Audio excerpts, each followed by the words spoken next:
শুক্রবার ভোরবেলায় আবারও কুমারঘাট কৈলাসশহর মেইন রোডের আশ্রমপল্লী এলাকায় একটি ওয়াগনার গাড়ি দুর্ঘটনার কবলে পড়ে। জানা গিয়েছে গাড়িটি কৈলাসশহরের দিক থেকে কুমারঘাটের উদ্দেশ্যে আসার সময় আচমকাই নিয়ন্ত্রণ হারিয়ে ফেলে, যার জেরে এই দুর্ঘটনা সংঘটিত হয়। এতে গাড়িটির সামনের অংশ সহ বেশ কিছু অংশ ক্ষতিগ্রস্ত হয়। স্থানীয় সূত্রে জানা যায়, দুর্ঘটনার সময় রাস্তায় যান চলাচল তুলনামূলকভাবে কম থাকায় বড় ধরনের বিপত্তি এড়ানো সম্ভব হয়েছে। তবে ঘটনাটি এলাকায় সাময়িকভাবে চাঞ্চল্যের সৃষ্টি করেছে। খবর পেয়ে কুমারঘাট থানার পুলিশ দ্রুত ঘটনাস্থলে পৌঁছে পরিস্থিতি নিয়ন্ত্রণে আনে এবং পুরো বিষয়টি খতিয়ে দেখতে তদন্ত শুরু করে। প্রাথমিকভাবে কী কারণে গাড়িটি নিয়ন্ত্রণ হারিয়েছে তা খতিয়ে দেখা হচ্ছে বলে পুলিশ সূত্রে জানা গিয়েছে। এদিকে এলাকার প্রত্যক্ষদর্শীরা জানান, গাড়িটি তখন তুলনামূলকভাবে দ্রুত গতিতে চলছিল। তাদের মতে হঠাৎ করেই গাড়িটির দিক পরিবর্তন করে রাস্তার পাশে সরে যায় এবং দুর্ঘটনার কবলে পড়ে। বর্তমানে পরিস্থিতি স্বাভাবিক রয়েছে এবং যান চলাচলও স্বাভাবিকভাবে শুরু হয়েছে বলে জানা গিয়েছে।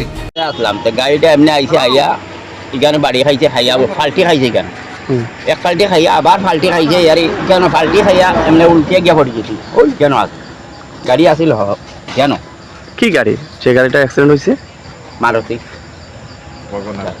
কোন জায়গা হয়েছে? ওয়াগনার কোন জায়গা হয়েছে ঘটনাটা? এখানে হয়েছে জায়গাটার নাম আশ্রমপল্লী। কটা নাগাদ হয়েছে? সকাল গাড়িতে আপনার কজন ছিল? একাই আসিল ড্রাইভার। চিনচিন নেই কোন জায়গার? কৈলাসর কইছে বাড়ি, কইছে হসপিটাল আসিল রাত্রে আর ঘুমে ধরলিছে হসপিটাল আস্তারাই ও ঘুমা আছে। পরবর্তীতে একজন ঘটনাস্থলে এসে প্রতিক্রিয়া দিল যে বড় গাড়ির সঙ্গে ওভারটেক করতে গিয়ে ঘটনাটা হয়েছিল।